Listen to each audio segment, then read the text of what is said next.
that's where he killed her. Haddon was doing some very bizarre things. Significant amount of time bleeding and not moving around. There was blood drops on top of blood drops. He had a very strong sense of anger and punishing people. The wrong person crosses his path or does something to him, somebody's gonna die. Some crimes are tragic. Some are shocking. And some change the way investigators sleep at night.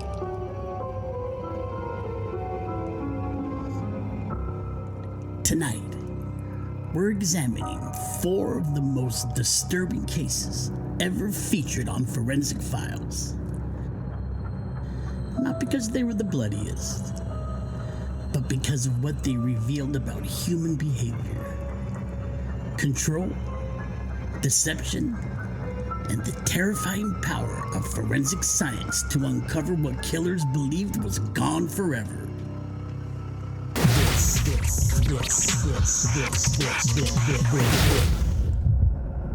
This is Forensic Shadows.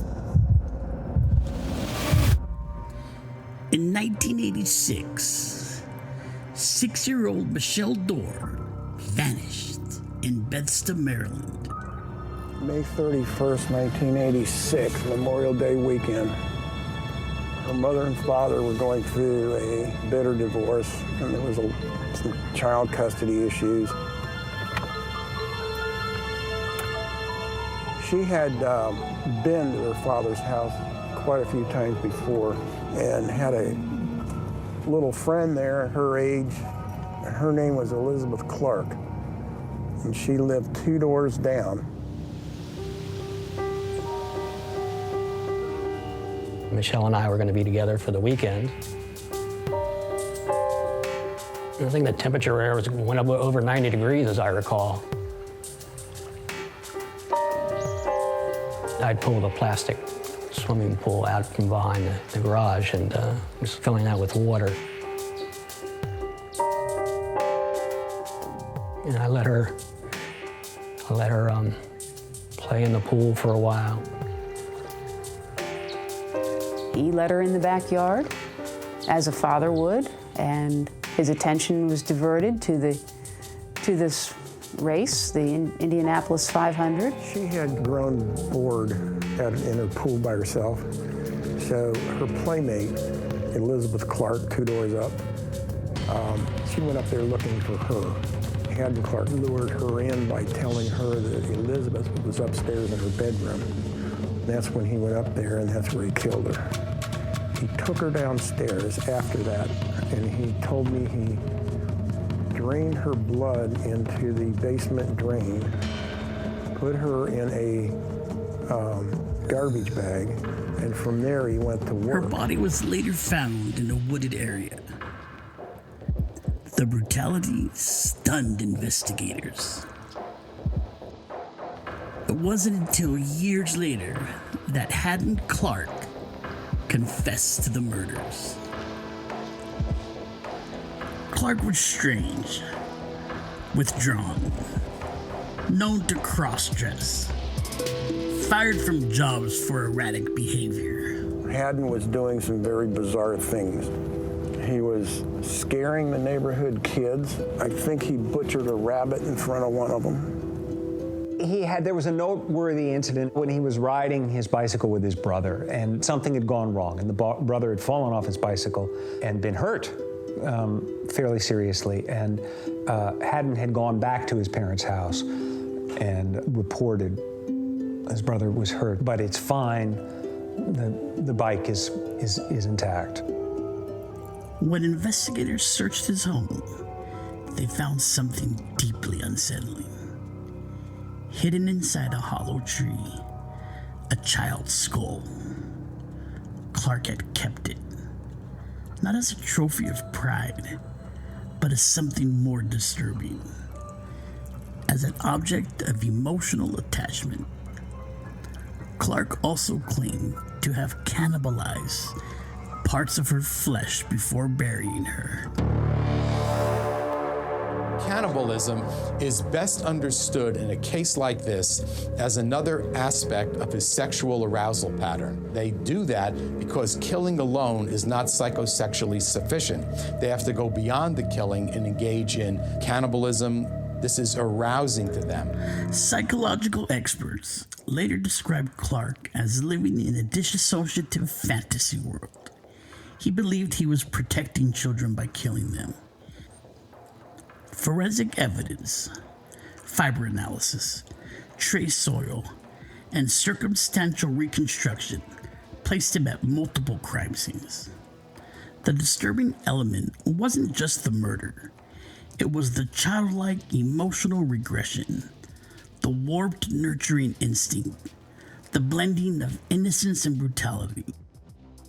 Clark would be convicted and sentenced to life in prison. Investigators admitted his interviews were some of the most psychologically unsettling they had ever conducted. I think Haddon Clark was a born killer. And the reason I think he was a born killer is he had no inhibitions. He had a very strong sense of anger and punishing people. The wrong person crosses his path or does something to him, somebody's going to die. I think he was a born killer. June 6th, 1996, Rolette, Texas.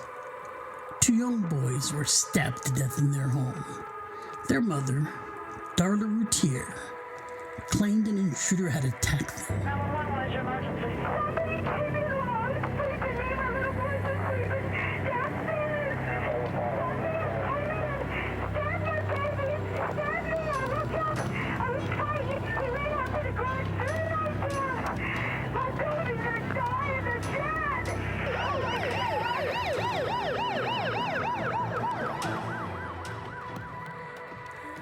At first glance, she appeared to be a grieving survivor.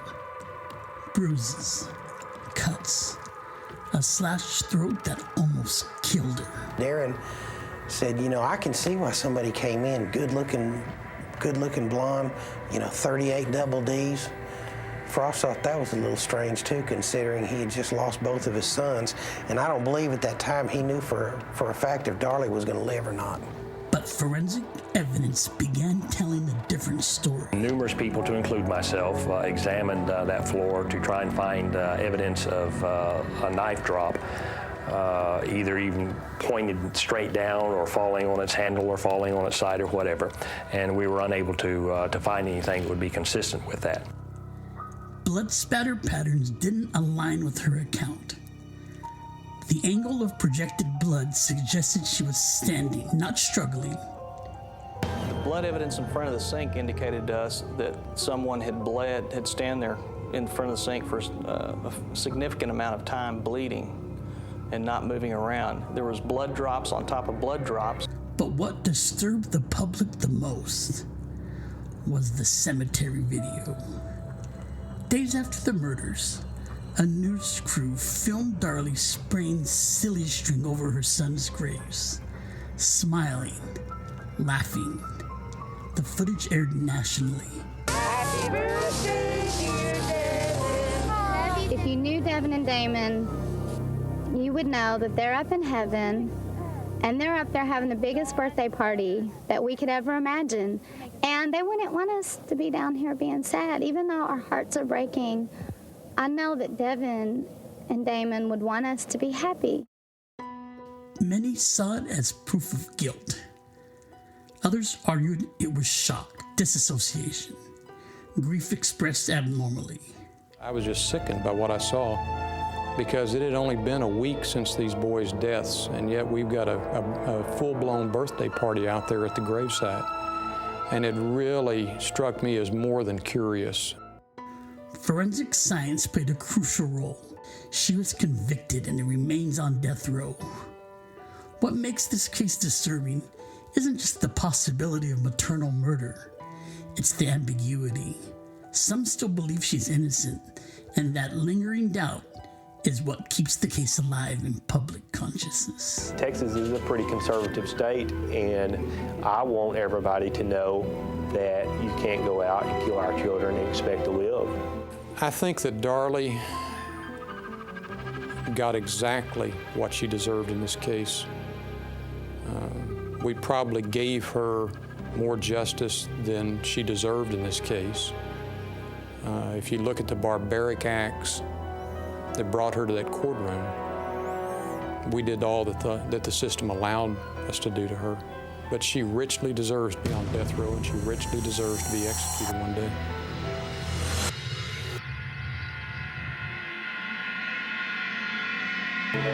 The remains of 3 people, possibly more, have been found at Fox Hollow Farm. It's not every day that police find human bones scattered through your neighbor's Friday, property. more human bones were discovered, yielding the largest find to date. Police won't theorize about the grisly discoveries, but some ominous signs are The emerging. bones appear to be from teenagers or young adults.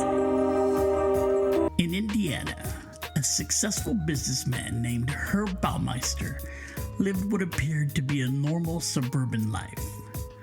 Wife, children, large estate known as Fox Hollow Farm. But when his son discovered a human skull on the property in 1994, everything unraveled. Early in the year of 95, my son and a friend of his had been walking in the backyard on a Sunday afternoon. And he came to the back door downstairs and said that he had found bones, and we went and looked, and they looked like human bones. There was actually a head or a skull or whatever, a round thing, and then there was a slight amount of other bones there as well. Herb wasn't home. When he came home, I took him out and I said, "Look at this," and he said, "Oh, those are the bones that that were in the garage that were Dad's." When Herb offered his explanation that they were ones that his father had had in medical school and had been out in the garage, I really didn't question that. Herb saved everything. Nothing was ever thrown away.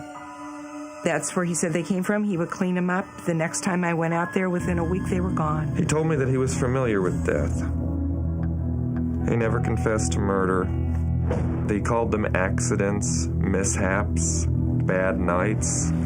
Things got out of control, he would say. I knew when he was talking that way that a death had occurred. Excavations revealed thousands of bone fragments scattered across the woods. Many burned, many crushed. Investigators believe Baumeister targeted men he met in bars. He brought them home, strangled them, then disposed of their remains across their property. Police won't theorize about the grisly discoveries, but some ominous signs are emerging. As we get the backhoe digging, they keep recovering bones every time they dig. When we went on the property, we found numerous fragments of burned bones, hand bones, finger bones, teeth. The sheer number of fragments made identification incredibly difficult. Forensic anthropologists worked painstakingly, sorting bone from debris, reassembling partial remains. DNA technology in the mid-1990s was still developing. It would take years to identify many of the victims. Baumeister fled before his arrest. His body was later found in Canada. Suicide. Mr. Baumeister committed suicide by a self-inflicted gunshot wound. The note that he left talked about his failing businesses, his failing marriage, and his children, and mentioned nothing concerning this investigation. It was the ultimate arrogance of, I will even die and take my own life before you will win. The disturbing part, he killed while his family slept inside the same house. Normalcy above ground, horror below it. I know a great deal about Herb Baumeister. I know more about him than all the people on the face of this earth put together. But I know nothing about this other side. Nothing. In 1986, Connecticut flight attendant Helen Crafts disappeared. Her husband, Richard Crafts claims she left voluntarily. I first met Hella Crafts in the fall of 1986. She came in to see me and was discussing the possibility of a divorce from her husband. She was very concerned about what was happening at that time. She was also concerned about potential violence, shall we say. Describe him as, he was very cold. You know, when he looked at you, he had a very cold stare. But investigators noticed something strange. He had rented a wood chipper during a snowstorm. I didn't even think too much about how the chipper came into play at that point until we started finding a lot of hair. That was when I remarked to my boss, you know, I said, you know, if he did what I think he did, it's time for me to retire. He had struck Hell in the head with something blunt at least twice, then kept her body in the freezer for hours until she was frozen solid. He cut her apart with a chainsaw and then put the pieces through the wood chipper.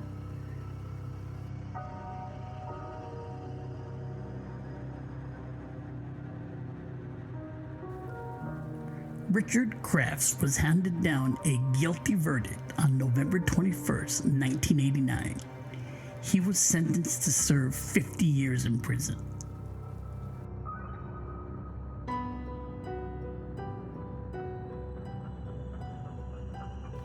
What ties these cases together?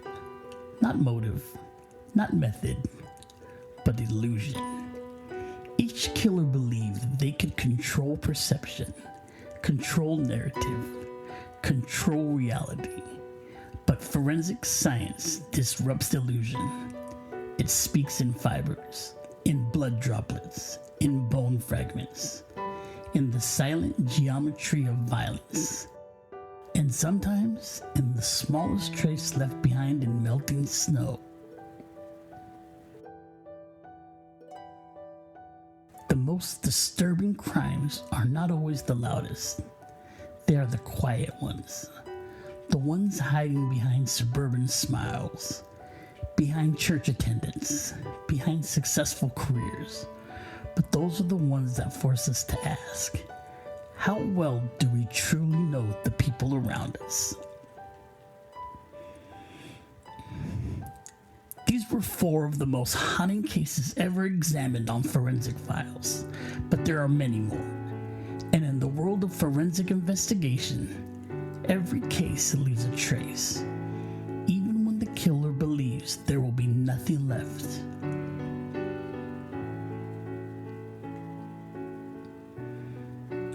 Until next time, stay observant, stay cautious, and remember, science is patient and it never forgets.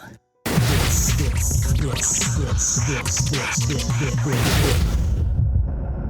is Forensic Shadows.